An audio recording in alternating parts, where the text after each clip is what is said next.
MLA గారికి కోపం వచ్చింది. ఇంకేముంది, ఏకంగా వెంకన్న స్వామి ధ్వజస్తంభం ప్రతిష్టనే అడ్డుకున్నారు. దేవుడైతే నాకేంది, నన్ను పిలవకుండా ప్రోగ్రాం పెడతారా అంటూ ఎమ్మెల్యే ఇచ్చిన వార్నింగ్తో ఆగమశాస్త్ర పండితులు కూడా హడలిపోయారు. ఇంతకు కలియుగ దైవం వెంకన్న స్వామినే భయపెట్టిన ఆ ఎమ్మెల్యే ఎవరు?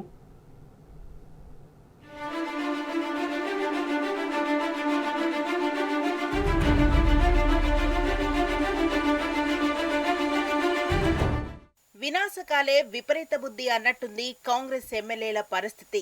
అధికారం ఉందన్న మత్తులో దేవుణ్ణి కూడా లెక్క చేయటం లేదు. కేవలం ఎమ్మెల్యేకు ముందస్తు సమాచారం ఇవ్వలేదని, ఆయన పేరు కరపత్రంలో ముద్రించలేదన్న సాకుతో ఏకంగా ధ్వజస్తంభ పునఃప్రతిష్టనే ఆపేశారు ఇల్లందు ఎమ్మెల్యే కోరం కనకయ్య అనుచరులు. దేవుడి గుడిని కాపాడాలని, మరో ముహూర్తం లేదని ధర్మకర్తలు, ఆలయ అధికారులు ఎమ్మెల్యే కోరం కనకయ్యకు మొరపెట్టుకున్నా ఫలితం దక్కలేదు. ఆ ఎమ్మెల్యే గారికి సమయం లేకపోవడంతో ఆగస్టు 28 బుధవారం జరగాల్సిన ధ్వజస్తంభ పునఃప్రతిష్ఠ అర్ధాంతరంగా ఆగిపోయింది. గ్రామానికి అరిష్టమని చెప్పినా, బ్రహ్మోత్సవాలు ఆగిపోతాయని బతిమాలినా ఎమ్మెల్యే కనికరించలేదని దాతలు, ధర్మకర్తలు, ప్రతిష్ఠ కోసం వచ్చిన పండితులు వాపోతున్నారు. ధ్వజస్తంభం పడిపోగానే బ్రహ్మోత్సవాలకు ముందు మళ్ళీ ధ్వజస్తంభాన్ని నిలుపుతేనే మనము బ్రహ్మోత్సవాలు చేసుకోగలుగుతామని చెప్పినారు. ఇక్కడ లోకల్ దాతలు జరగటానికి వీల్లేదు, ఆపేయాల్సిందే అన్నారు.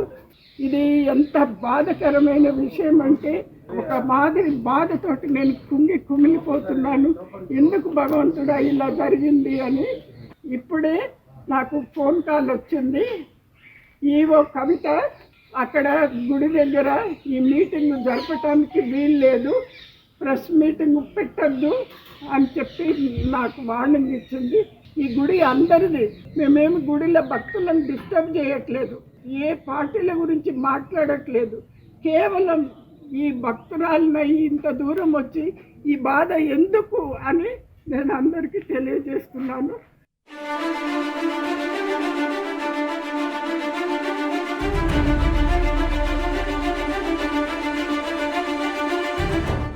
పూర్వం ఖమ్మం జిల్లాలోని గార్ల మండలం ప్రస్తుతం మహబూబాబాద్ జిల్లాలో కలిసిపోయింది. ఈ మండలంలోని మర్రిగూడెం గ్రామంలో వెలిసిన శ్రీ వేట వెంకటేశ్వర స్వామి దేవాలయానికి 500 ఏళ్ల చరిత్ర ఉంది.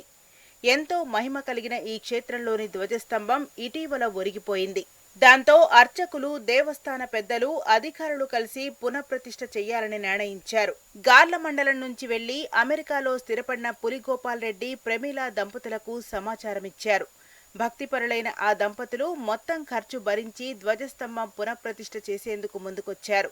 ఈ క్రమంలో ఆగస్టు 25 నుంచి 28 వరకు పూజలు నిర్వహించిన అర్చకులు 28 బుధవారం ప్రతిష్ఠ జరిపేందుకు అన్ని ఏర్పాట్లు చేశారు. హోమగుండాలు, కొత్త ధ్వజస్తంభం, పూజా ద్రవ్యాలు, పందిళ్లన్నీ సిద్ధం చేసుకుని ఈ నెల 25న పూజలకు ఉపక్రమిస్తుండగా స్థానిక కాంగ్రెస్ నేతలు అడ్డుపట్టంతో ధ్వజస్తంభ ప్రతిష్టకు అంతరాయం ఏర్పడింది. దాంతో ఆలయ అధికారులు ఎమ్మెల్యే పేరుతో మరో ఆహ్వాన పత్రిక ముద్రించినా సరే ఆయన వినిపించుకోలేదు. భగవంతుని కార్యక్రమం ఆగిపోకుండా చూడాలని దాతలు వెళ్లి మంత్రి పొంగులేటి శ్రీనివాసరెడ్డిని కలిసి విజ్ఞప్తి కూడా చేశారు. ఆగమ శాస్త్రానికి విఘాతం కలుగుతుందని పండితులు చెప్పినా, ప్రతిష్టను ఆపొద్దని వేడుకున్నా ఎమ్మెల్యే కనకయ్య, ఆయన అనుచరులు వినిపించుకోలేదు. ఈ నెల 28వ తారీఖు బుధవారం నాడు ఉదయం 11:15 సుముహూర్తం నిర్ణయించుకున్నాము. రాజకీయ జోక్యం పక్కన పెడితే ఒక బ్రాహ్మణుడిగా, అర్చకులుడిగా, ఒక ప్రజాపతిగా ఎమ్మెల్యే గారిని అడుగుతున్నాము. సార్, మీరు రండి, ఈ కార్యక్రమాన్ని అందరినీ వదిలేసేసి మాతో సహకరించండి. ఈ యొక్క ధ్వజస్తంభ ప్రతిష్ట నిర్విఘ్నంగా పూర్తి చేయండి. అలాగే ఈ యొక్క కార్యక్రమం మీ చేతుల మీదుగా చేస్తే ఎప్పటికి కూడా చరిత్రలో మీ పేరు ఎప్పటికీ నిలిచిపోతుంది. కావున ఈ కార్యక్రమం అర్థంతంగా ఆగిపోయింది. ఎందుకంటే మనకు తదుపరి ముహూర్తాలు లేవు, అవకాశం లేదు. ఎందుకంటే చివరి ముహూర్తం. దయచేసి ఇప్పుడు మాతో సహకరించండి అని ఎమ్మెల్యే గారికి విన్నవిస్తున్నాము.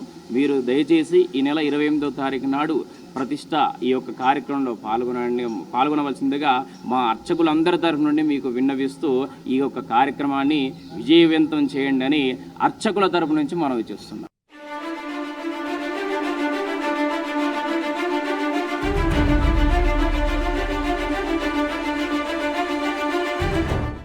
వేట వెంకటేశ్వర స్వామి ఆగ్రహ రూపుడు.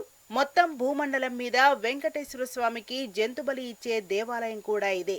అందుకే ఆయన పూజల్లో అపచారం జరగకుండా భక్తులు జాగ్రత్త పడతారు. తిరుమల వెంకటేశ్వర స్వామి తర్వాత అంత మహిమ కలిగిన ఈ వేట వెంకటేశ్వర స్వామి గుడిలో అపచారం జరగడం, ప్రజలకు మేలు చేయాల్సిన ఎమ్మెల్యే వల్ల ధ్వజస్తంభ ప్రతిష్ఠ ఆగిపోవడంతో భక్తులు ఆందోళన చెందుతున్నారు. ఆలయ ప్రస్తుత కమిటీని రద్దు చేసి తన మనుషులతో కొత్త కమిటీ వేయాలని స్థానిక నాయకుడొకరు పట్టుబడమే ఈ వివాదానికి కారణమనే చర్చ కూడా నడుస్తోంది.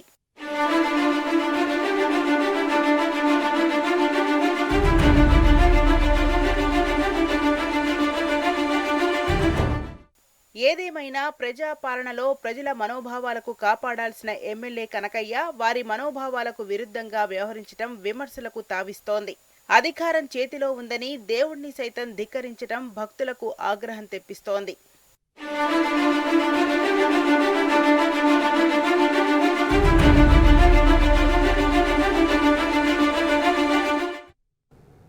ఇక ఇది వాటి daily focus. Keep watching tea news.